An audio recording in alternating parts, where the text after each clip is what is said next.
Assalamualaikum warahmatullahi wabarakatuh. Pemirsa Tadabbur Ilmi, saat melaksanakan sholat, umat Islam dari segala penjuru dunia selalu menghadap ke Ka'bah sebagai arah kiblatnya. Bangunan yang berbentuk kubus ini terletak di jantung Masjidil Haram yang dikelilingi oleh ribuan manusia setiap harinya. Sedikit orang yang mengetahui bahwa ternyata tidak hanya satu Ka'bah yang ada di alam semesta ini. Berdasarkan penjelasan dari Al-Quran dan hadis, ada dua Ka'bah yang dipercaya menjadi rumah Allah. Selain Ka'bah yang dibangun di Mekah, ternyata ada satu lagi, Ka'bah yang menjadi arah kiblat bagi penduduk langit. Lantas, apakah nama kiblat para penduduk langit tersebut? Mau tahu jawabannya? Simak ulasannya dengan menonton video ini hingga akhir.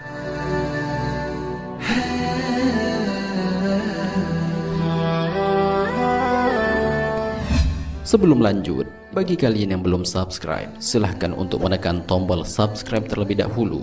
Aktifkan lonceng notifikasinya. Bagikan video ini kepada teman-teman kalian agar semakin banyak orang yang mendapatkan manfaat dari channel ini.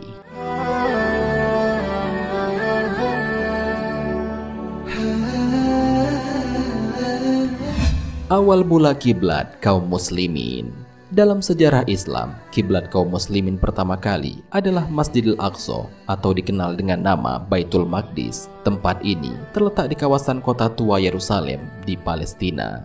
Kiblat pertama umat Islam ini berlaku sebelum Rasulullah SAW diperintahkan untuk memindahkan kiblat dari Masjidil Aqsa ke Masjidil Haram seperti sekarang. Sebelum melaksanakan Isra Mi'raj, Rasulullah SAW pernah melaksanakan sholat sunnah di Masjidil Aqsa ini. Ketika bertempat tinggal di Mekah sebelum hijrah, beliau beserta para sahabat juga menunaikan sholat dengan mengarah pada kiblat Baitul Maqdis ini. Namun, setelah 16 bulan hijrah di Madinah, turun perintah Allah Subhanahu wa Ta'ala untuk memindahkan arah kiblat ke arah Baitullah atau Ka'bah di kota Mekah.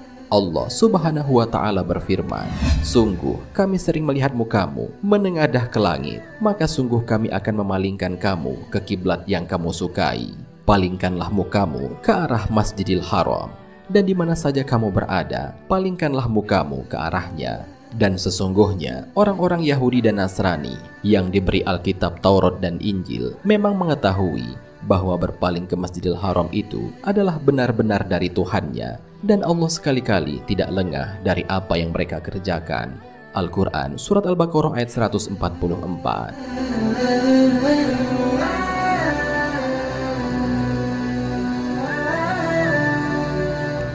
Mengapa Masjidil Aqsa menjadi kiblat pertama?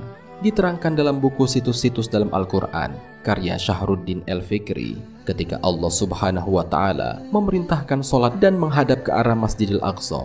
Hal itu dimaksudkan agar ibadah umat Islam menghadap ke tempat yang suci serta bebas dari berbagai macam sesembahan. Pada saat itu, kondisi Masjidil Haram yang menjadi tempat keberangkatan Isra Mi'raj belum berupa bangunan masjid. Kala itu, di sekitarannya masih dipenuhi oleh berhala-berhala yang jumlahnya mencapai 309 buah dan senantiasa disembah oleh bangsa Arab sebelum kedatangan Islam. Di bawah dominasi kekufuran seperti itu, tentu Rasulullah SAW belum bisa menunaikan ibadah sholat di tempat tersebut. Selain itu, apabila sholat dilaksanakan menghadap Masjidil Haram, hal ini akan menjadi kebanggaan kafir Quraisy bahwa Rasulullah seolah mengakui berhala-berhala mereka sebagai Tuhan. Itulah mengapa Allah menjadikan Baitul Maqdis atau Masjidil Aqsa sebagai kiblat pertama untuk sholat umat Islam.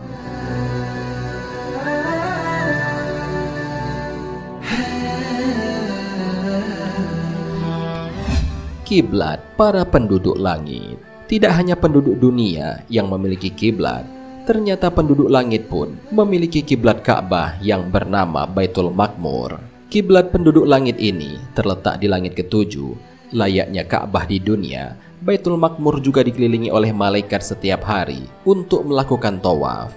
Berdasarkan hadis Nabi, letak Ka'bah di langit ini sejajar dengan Ka'bah yang berada di bumi. Sebagaimana penduduk bumi memakmurkan Ka'bah, maka penduduk langit juga memakmurkan Baitul Maqmur tersebut. Nabi Muhammad SAW melihat langsung Baitul Maqmur ketika melaksanakan Isra Mi'raj untuk menjemput perintah sholat. Sesampainya di langit ketujuh, Nabi bersama malaikat Jibril disambut oleh Nabi Ibrahim alaihissalam. Ketika itulah Rasulullah melihat Baitul Maqmur yang dikelilingi oleh ribuan malaikat. Rasulullah SAW bersabda, "Lalu aku melihat Baitul Maqmur. Aku pun bertanya kepada Jibril, ini adalah Baitul Maqmur. Setiap hari, tempat ini dikunjungi 70.000 malaikat untuk melakukan sholat di sana.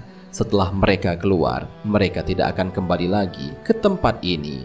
Hadis riwayat Bukhari dan Muslim. Baitul Maqmur juga menjadi salah satu tempat yang dijadikan Allah sebagai sumpahnya. Seperti yang diketahui bahwa makhluk Allah yang menjadi sumpah berarti termasuk makhluk yang mulia. Baitul Maqmur dalam Al-Quran disebutkan dalam surat At-Tur. Allah berfirman, "Dan demi Baitul Maqmur dan atap yang ditinggikan atau langit, dan laut yang di dalam tanahnya ada api." Al-Quran surat At-Tur ayat 4-6. Baitul Maqmur bermula saat Allah Subhanahu wa Ta'ala hendak menciptakan khalifah di bumi. Saat itu, keputusan Allah Subhanahu wa Ta'ala ini dipertanyakan oleh para malaikat. Hal ini sebagaimana diabadikan dalam Al-Quran. "Kenapa engkau hendak menciptakan khalifah di bumi, yaitu orang-orang yang akan membuat kerusakan dan saling menumpahkan darah, sedangkan kami ini para malaikat masih selalu bertasbih, bertauhid dan mensucikan engkau?" Allah berfirman, "Sesungguhnya aku lebih mengetahui terhadap apa yang kalian tidak ketahui." Al-Quran surat Al-Baqarah ayat 30. Ternyata jawaban Allah itu membuat para malaikat merasa berdosa. Kemudian untuk menebus segala dosa-dosanya, golongan malaikat ini bertawaf berkeliling arsy sebanyak 7 kali. Allah kemudian memerintahkan kepada para malaikat itu untuk turun ke bumi dan membangun sebuah Baitullah atau Ka'bah. Tujuannya adalah agar jika Adam dan anak cucunya berbuat dosa, mereka dapat diampuni dengan bertawaf mengelilingi Ka'bah sebanyak 7 kali. Akan tetapi, ketika banjir pada zaman Nabi Nuh alaihissalam, Allah mengangkat Baitullah ini ke atas langit. Di sisi Ka'bah tersebut dibangun sebuah menara yang kira-kira tingginya adalah sepanjang 500 tahun perjalanan.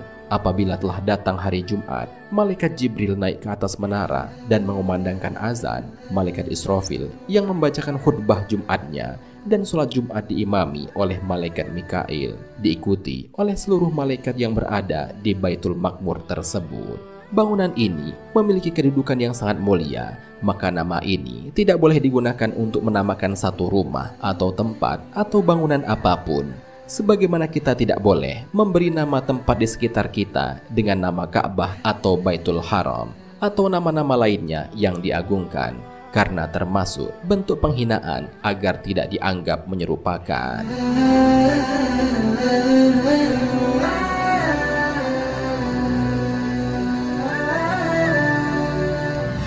Pemirsa Tadabbur Ilmi, demikianlah pembahasan mengenai kiblat para malaikat yang berada di langit ketujuh. Kiblat itu bernama Baitul Maqmur. Semoga pembahasan ini dapat menambah wawasan kita tentang keislaman dan meningkatkan keimanan kita kepada Allah Subhanahu wa Ta'ala. Amin ya Rabbal Alamin. Wallahu a'lam bishawab. Jika terdapat kesalahan dalam penyampaian ini, admin mohon maaf, dan itu merupakan kesalahan dari admin sendiri. Jika ada benarnya, itu adalah dari Allah Subhanahu wa Ta'ala. Semoga bermanfaat. Wassalamualaikum warahmatullahi wabarakatuh.